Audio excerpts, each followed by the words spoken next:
Good morning 11th class students. अपन ने बेटा दो हाइब्रिडाइजेशन देख लिए, एक तो sp3 हाइब्रिडाइजेशन, एक sp2 हाइब्रिडाइजेशन। ठीक है, हाइब्रिडाइजेशन का प्रोसेस मैंने आपको समझाया था। उसके बाद में मैंने आपको उसमें sp3 और sp2 के बारे में भी एक्सप्लेन कर दिया है। अब मैं नया हाइब्रिडाइजेशन ले लूँ, third type of hybridization, that is sp hybridization. और उसके लिए एक एग्जाम्पल ले रही हूँ आपके सामने। उस एग्जाम्पल से आप समझोगे कि कैसे इसमें sp हाइब्रिडाइजेशन होता है। इससे पहले मैं एक बात और बता दूँ आपको। देखो, जब मैं p ऑर्बिटल के बारे में बताती हूँ तो ये जो है मेरा p ऑर्बिटल वो pz, ठीक है। यहाँ पे जो है वो px, ये px, और ये जो ऑर्बिटल है वो है आपका py। ठीक है, एक तो ये बात।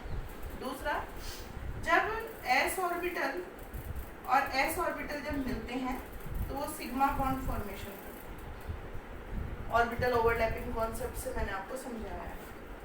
अगर s ऑर्बिटल और pz ऑर्बिटल मिलते हैं, s एंड pz, तो भी सिग्मा बॉन्ड बनता है। ठीक है, और अगर दो pz मिल जाते, ये pz और ये pz,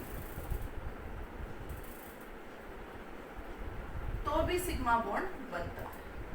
यानी एक्सेल पोजीशन पे जब ओवरलैपिंग होती है तो सिग्मा बॉन्ड फॉर्मेशन होता है। ठीक है, अब हम चलते हैं पाई बॉन्ड फॉर्मेशन। तो समझ गए सिग्मा बॉन्ड कब बनेगा? जब दो s ऑर्बिटल मिलेंगे, या एक s या और एक pz मिलेगा, या दो pz मिलेगा, तब सिग्मा बॉन्ड फॉर्मेशन होगा। पाई बॉन्ड कब बनता है उसके लिए देखें तो देखो, पाई बॉन्ड बनता है इस तरह से। जब दो px ऑर्बिटल, ये px and px, side wise overlapping करते हैं। साइड वाइज का मतलब इस तरह से, ये साइड वाइज ओवरलैपिंग हो जाएगी। तो ये बॉन्ड फॉर्मेशन में जो होगा वो सिग्मा नहीं, पाई बॉन्ड फॉर्मेशन। और एक अगर ये पी पाई और ये पी वाई भी साइड वाइज ओवरलैपिंग करते हैं तो भी पाई बॉन्ड फॉर्मेशन होता है। तो सिग्मा बॉन्ड और पाई बॉन्ड का मैंने आपको कॉन्सेप्ट समझाया है, क्योंकि अब मेरे टॉपिक में ये सब कुछ आएगा तो आपको ध्यान रहना चाहिए। तो अब मैं एग्जांपल ले रही हूँ इथाइन का। इथाइन का स्ट्रक्चर अगर हम देखें तो ये इथाइन का स्ट्रक्चर है, CH ट्रिपल बॉन्ड CH। यहाँ सिग्मा बॉन्ड है, अभी बताएंगे कैसे होता है। यहाँ 1 सिग्मा और 2 पाई बॉन्ड है, ये 1 सिग्मा बॉन्ड। ठीक, तो ये किस तरह से बनते हैं उसके लिए मैं इसको कार्बन नंबर 1 और इसको कार्बन नंबर 2 इंडिकेट कर देती हूँ। ओके, अब कार्बन नंबर 1 का देखें तो 1s2 2s2 2p2, तो यहाँ पिक्चर आएगी s में 2 और p में भी 2। अब एक्साइटेड कार्बन देखें, एक्साइटेड कार्बन 1, तो देखने पे यहाँ से एक इलेक्ट्रॉन जंप करके p में चला जाता है, इस तरह से चला जाता है। तो 2s, ये 2pz, ये 2py, ये 2px, ये एक्साइटेड कार्बन एटम। ओके, ये हुई कार्बन एटम फर्स्ट की बात। आफ्टर हाइब्रिड, ये देखो 2pz 2py 2px, ठीक है। आफ्टर, अब यहाँ मैंने कहा यहाँ sp हाइब्रिडाइजेशन होता है, तो एक s ऑर्बिटल और एक p ऑर्बिटल pz ऑर्बिटल अपनी एनर्जी को इंटरमिक्स करेगा, py और px उसमें पार्टिसिपेट नहीं करेंगे एनर्जी को इंटरमिक्स करने में। तो आफ्टर sp हाइब्रिडाइजेशन, ये पिक्चर होगी, इनका नाम है हाइब्रिड sp ऑर्बिटल्स, और ये ऐसे ही रह जाएंगे 2py और ये 2px, ये ऐसे है। तो ये हुई कार्बन नंबर 1 की बात, एक्साइटेड कार्बन नंबर 1 की बात। ऐसा ही सेम पिक्चर कार्बन नंबर 2 में भी होगा। तो मैं दोनों का जो ये लास्ट पिक्चर है आफ्टर sp हाइब्रिडाइजेशन मैं आपके सामने रख रही हूँ। तो ये देखो कार्बन नंबर 1 की पिक्चर, 2 sp हाइब्रिड ऑर्बिटल, एक 2p y और एक 2p x, और ये हाइब्रिड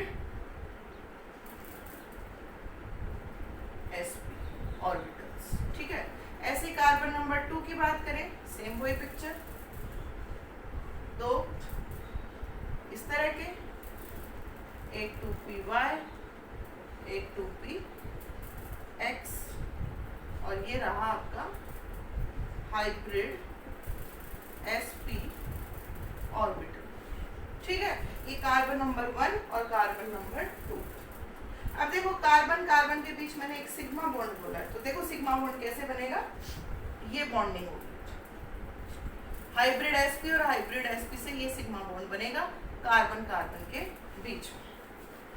पाई बॉन्ड कैसे बनेगा, 2 पाई बॉन्ड बोले तो देखो पाई बॉन्ड बनेंगे, आपको पता है अभी मैंने बताया 2px जब ओवरलैपिंग करता है या 2py जब ओवरलैपिंग करता है तो यहाँ पाई बॉन्ड बनता है, दोनों में पाई बॉन्ड बनता है। अब बची बात ये तो पेयर्ड हो गई, ये भी पेयर्ड हो गई, ये भी पेयर्ड हो गई।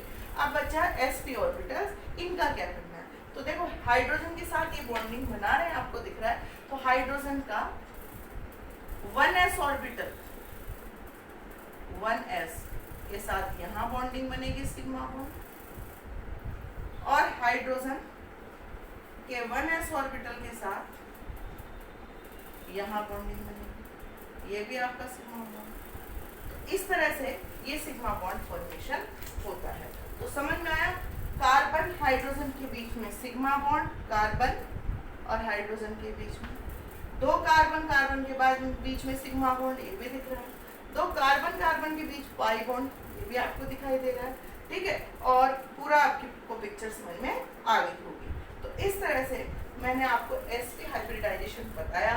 अब मैं इसका डायग्राम बना रही हूँ, वो डायग्राम किस तरह से मेरे को इसको रब करना होगा, तो आपने अच्छे से देख लिया होगा, तो मैं इधर से रब करके और इसका डायग्राम बना रही हूँ। ठीक है, तो देखो अब रब करने के बाद में इसका डायग्राम इस तरह से बनेगा, sp हाइब्रिडाइजेशन।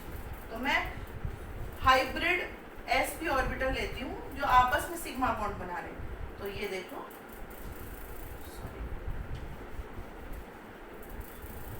तो sp हाइब्रिड ऑर्बिटल है 1 और 2, ये कार्बन नंबर 1 के हैं। ठीक है, ये कार्बन नंबर 1, ऐसे कार्बन नंबर 2 के 2 sp। ठीक है, इन्होंने इलेक्ट्रॉन की शेयरिंग कर ली, दिख रहा है आपने कार्बन कार्बन। अब ये sp हाइब्रिड ऑर्बिटल s से भी करता है, तो यहाँ 1s से हाइड्रोजन के ये 2 शेयरिंग हो गई, या भी वो हाइड्रोजन के 2 से ये शेयरिंग हो। अब बची पाई बॉन्ड फॉर्मेशन कैसे होता है, तो देखो ये 2px है, ये भी 2px है, 2px और 2px, और ये 2py है और ये 2py है। ठीक है, 2py और 2py,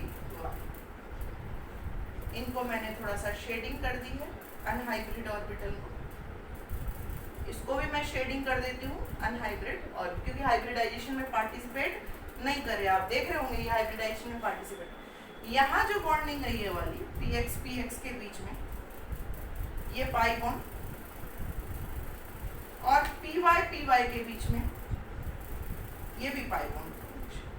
तो ये आपका जो डायग्राम है वो ये बताता है कि sp हाइब्रिडाइजेशन में जिसमें 2 sp ऑर्बिटल ये रहे 1 and 2 फर्स्ट कार्बन के, 2 sp ऑर्बिटल ये रहे 1 and 2 सेकंड कार्बन के, ये हाइड्रोजन से बॉन्डिंग बनाते हैं। पहले खुद शेयरिंग करते तो खुद की शेयरिंग दिखा रही थी, हाइड्रोजन के साथ बॉन्डिंग बनाते तो ये देखो हाइड्रोजन के साथ बता रखा है, हाइड्रोजन के साथ। और जो पाई बॉन्ड फॉर्मेशन हो रहा है साइड वाइज ओवरलैपिंग, उसे पाई बॉन्ड ये सिग्मा ये जो 2px और 2py पार्टिसिपेट कर रहे हैं वो भी आपको दिखाई देंगे। तो इस तरह से आपको sp हाइब्रिडाइजेशन समझ में आया होगा। तो मैंने यहाँ पे 3 तरह के हाइब्रिडाइजेशन लिए हैं, एक तो sp3 था, एक sp2 था और एक sp हाइब्रिडाइजेशन था, जो आपको समझ में आया है। अब हाइब्रिडाइजेशन कैसे निकालते हैं उसके लिए मैं आपको फॉर्मूला बताऊंगी, वो देखना। देखो बेटा, अब अपन हाइब्रिडाइजेशन कैसे निकालते हैं किसी फॉर्मूले से। बहुत ही सिंपल फॉर्मूला है जिससे आप हाइब्रिडाइजेशन निकाल सकते हो। वो फॉर्मूला आपके सामने ये हाइब्रिडाइजेशन, हाइब्रिड ऑर्बिटल बोल सकते हैं, equals to half number of valence electron in valence shell plus number of monovalent atom surrounding the atom, ठीक है, माइनस आगे का charge on cation plus charge on anion. ये आपका फॉर्मूला है, ठीक है। अब मैं कुछ एक आपको हाइब्रिडाइजेशन में शेप बता देती हूँ, उसके बाद हम इस फॉर्मूले पे काम करेंगे। अगर मान लो sp हाइब्रिडाइजेशन है तो शेप होती है लीनियर, sp2 है शेप होती है ट्राइगोनल प्लेनर,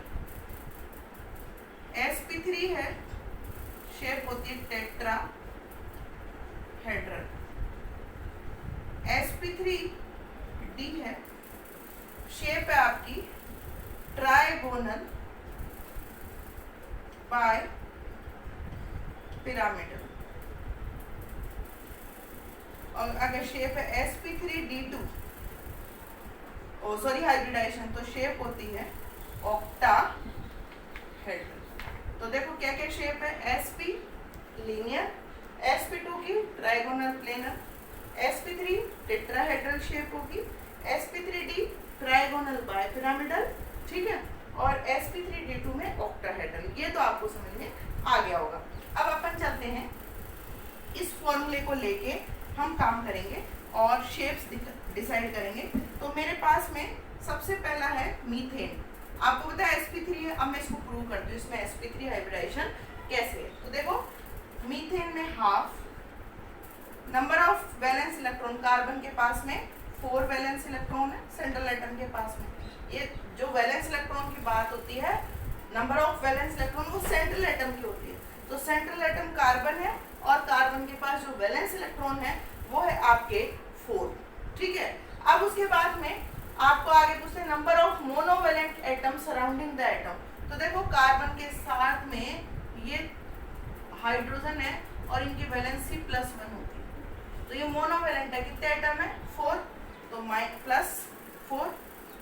अब आता है माइनस चार्ज ऑन कैटायन, तो ये कैटायनिक नहीं है, मीथेन पे चार्ज 0 है, चार्ज ऑन एनायन वो भी 0 है, तो टोटल चार्ज 0। तो यहाँ जब इसको सॉल्व करते हैं तो 4 आता है, यानी हाइब्रिड ऑर्बिटल 4 है। अब कैसे देखेंगे, सबसे पहले s, फिर p और फिर d। तो देखो 4 s p3, एक s काम आया, 3 p काम आए, ये s ये p और ये d, तो 1s और 3p काम आया, इसलिए हाइब्रिडाइजेशन कौन सा होगा, sp3। आया समझ में। ऐसे ही अगर हम नेक्स्ट का देखें, जैसे मान लो PCl5 का हाइब्रिडाइजेशन देखना है, तो PCl5 का हाइब्रिडाइजेशन बहुत इजीली देख सकते हैं, वो देखो कैसे। तो PCl5 में जैसे मान लो आपके पास दूसरा एग्जांपल है PCl5, तो सेंट्रल कार्बन एटम फॉस्फोरस के पास वैलेंस इलेक्ट्रॉन है 5 और नंबर ऑफ मोनोवैलेंट एटम, देखो फॉस्फोरस में 5 क्लोराइड मोनोवैलेंट है, क्योंकि क्लोराइड में वैलेंसी होती है -1 और 5 है, तो ये नंबर ऑफ एटम भी 5 हो गए। इस पे कोई कैटायनिक चार्ज नहीं है, कोई एनायनिक चार्ज नहीं है, तो ये आया आंसर 5। अब 5 में मैंने बताया पहले S यूज होगा, फिर P यूज होंगे 3 और फिर आगे D यूज होंगे। तो देखो हाइब्रिडाइजेशन S, P और D, तो हम 5 काउंट करें, 1 2 3 4 5, तो sp3d कौन सा हाइब्रिडाइजेशन हुआ, sp3d। काउंट कर लो जितने हैं, s 1 2 3 4 5, एक s 3p और एक d, तो हाइब्रिडाइजेशन हुआ आपका sp3d। इस तरह से आपको हाइब्रिडाइजेशन समझने आ रहा होगा। जैसे अब मैं बात करूं कार्बोनेट की, CO3 2- की बात करूं और हाइब्रिडाइजेशन देखूं, तो देखो कैसे देखना है। थर्ड एग्जांपल है CO3 2-, तो यहाँ पे सेंट्रल एटम कार्बन और उसके पास वैलेंस इलेक्ट्रॉन है 4।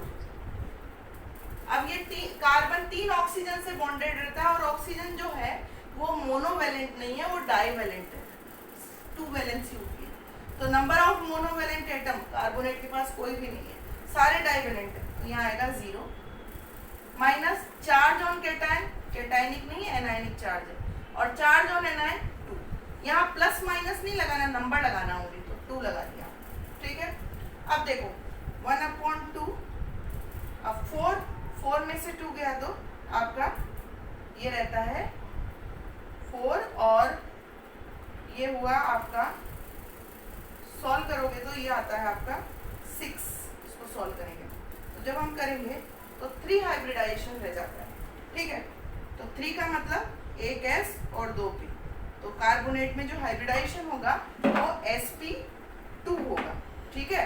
देखो 4 और 2 प्लस के, और ये 0 है, 0 0 कुछ नहीं, 4 और 2 6, तो 3 ऑर्बिटल कौन से, 1 S और 2 P, तो हाइब्रिडाइजेशन कौन सा होगा, sp2। तो ये आपको समझ में आएगा।